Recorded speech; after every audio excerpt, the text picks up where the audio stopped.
In the influential essay Thesis Hatement, published in 2013, Rebecca Schumann compared her graduate school experience to Kafka's A Little Fable.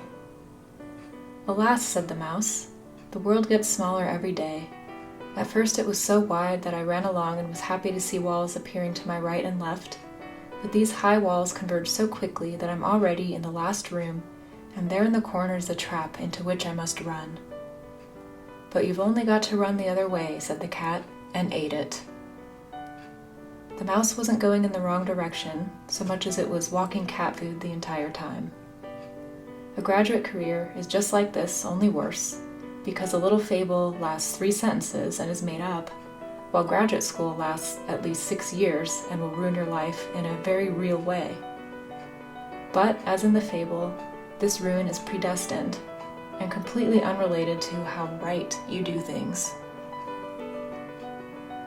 This type of dark humor is pervasive in literature about the bleak academic job market, but it masks real suffering and resonates with the experiences of countless academic laborers. Now a look at a growing trend at colleges and universities across the country, which increasingly rely on part-time adjunct instructors and the financial struggles these professors face. NewsHour economics correspondent Paul Solomon has the story. It's part of his ongoing reporting, making sense of financial news.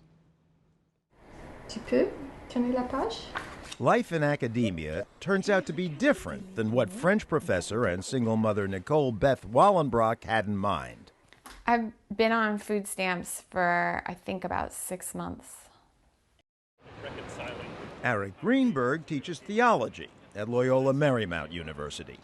We are not given any kind of benefits, no medical, no dental, no vision, no retirement, no family leave, no sick leave, nothing. To support his family, Rob Bala drives to 3 different Ohio universities to teach 6 English classes and tutors on the side. He had pneumonia last fall, worked anyway. We go to school under any circumstances, really, because you can't afford to have your pay docked. These are adjuncts, part-time professors paid an average of $2,000 to $3,000 per class, with few to no benefits, who now make up half of college faculties. Herb Childress, author of The Adjunct Underclass, compares academic work with a dysfunctional relationship. The rationalist might say that we should walk away, that we should refuse to support an industry that behaves as it does. But intellectual work, paradoxically, is not solely rational. It is a form of desire. It is our identity. It is a community that we love, that does not love us back. Academia's dirty little secret is contingent labor. 40% of all higher ed faculty are adjuncts, who receive no health or retirement benefits. At community colleges, it's 65%. From the student's perspective, full-time and part-time faculty appear identical. They're both teaching classes, grading assignments, writing letters of recommendation. Both have PhDs and published works. What they don't realize is that one is making a 6-figure salary while the other is on food stamps. This problem isn't new. In 1975, 70% of higher ed faculty were contingent. The horrendous conditions of academia inspired a new genre of memoirs called Quit Lit, about leaving a profession people have spent their whole lives training for.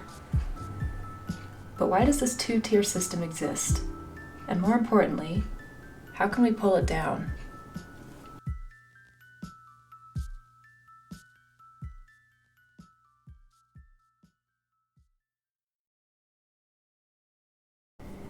In the mid-20th century, higher education became more accessible to the general population.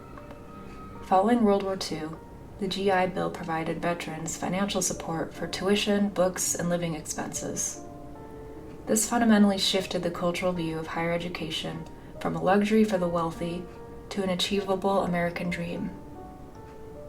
Undergraduate enrollment nearly doubled during the 1960s, alongside the rapid expansion of public, state, and community colleges, and the creation of federal student loans under the Higher Education Act of 1965.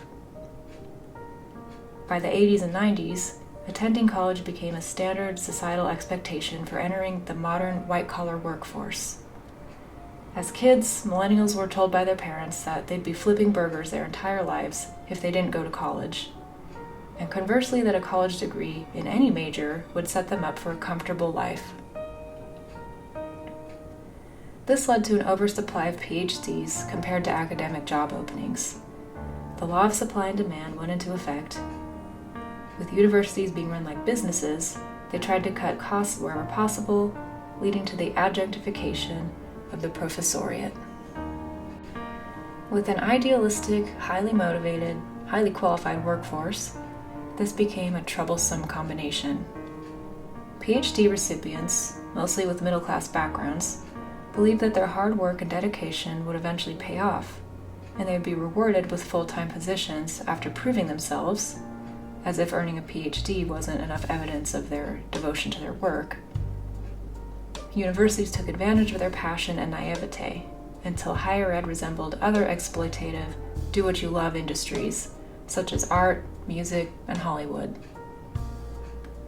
Working harder, racking up more publications, teaching more courses, volunteering for more professional development activities, doesn't solve the problem when non-contingent academic jobs are as rare as unicorns. The problem is systemic, and solving it requires seeing academia for what it really is.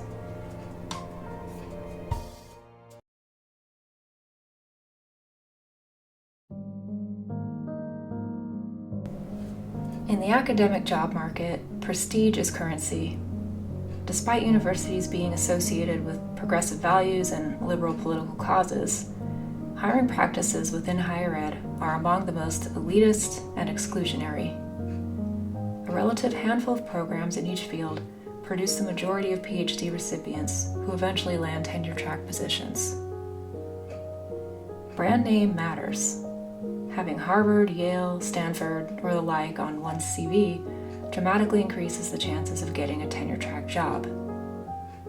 This puts many from modest socioeconomic backgrounds at a disadvantage in the academic job market.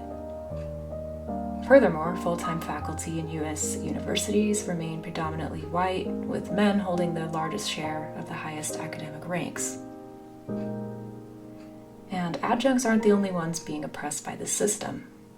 Postdocs, tutors, TAs, and student workers are also underpaid and treated as dispensable. Other academic work, such as research, editing, presenting at conferences, and student support, is often performed for free, despite its value and the required time, effort, and expertise needed to do these things effectively. Budget cuts are often blamed for all of this. And while there might be some truth to that, especially in recent years with the decline in undergraduate enrollment and general public distrust in higher education, there's no good reason to keep using budget cuts as an excuse to continue an exploitative system. We can do better, and we can find solutions. One powerful solution for contingent workers is to unionize. The University of California Lecturers Union has been able to negotiate greater job security, higher pay based on cost of living adjustments, and smaller class sizes. For those higher up on the academic ladder, who have greater opportunities to reform the system from within, you can advocate for reducing the number of contingent positions and compensating employees fairly. You already know what that should look like. Universities may also consider practicing academic birth control by downsizing PhD programs and limiting cohort sizes in order to adjust to the reality of the job market. As far as hiring is concerned, de-emphasizing the prestige factor will make higher ed more equitable and diverse, which is in alignment with what universities claim to value. Some have suggested abolishing tenure and making all faculty positions regular full-time jobs, since that would solve the two-tier problem, and tenure-track lines are becoming scarce anyway, since, you guessed it, universities want to avoid any long-term commitment and save money whenever possible. Some believe the tenure system is outdated or grants permanent job security to people who end up taking advantage of it. You know, the tenured professor who doesn't bother to prepare lessons or grade papers in a timely manner. This is a controversial idea that I won't delve into here, but it is a possibility. Along with these systemic solutions, individuals have the power to shape their own destiny, even if one person alone can't reform higher education as a whole. Realize that you didn't create this mess, and you don't have to participate in it. You can set boundaries about what is acceptable to you and refuse to accept contingent work whenever possible. If you're already stuck in the system now, create a backup plan for a career outside of academia. Set a goal for yourself, such as, if I don't find a full-time position after 3 years of adjuncting, or by the time I'm 30 or whatever, I'll take my skills elsewhere. Know your worth. Even if academia is all you've ever experienced, you have skills and an education that are valuable in many contexts. Disentangle your identity from your career and prioritize what matters more: family, health, financial stability, and meaningful work that is compensated fairly. Find where you're appreciated and treated as valuable, even if you have to walk away from academia. It's their loss and your gain.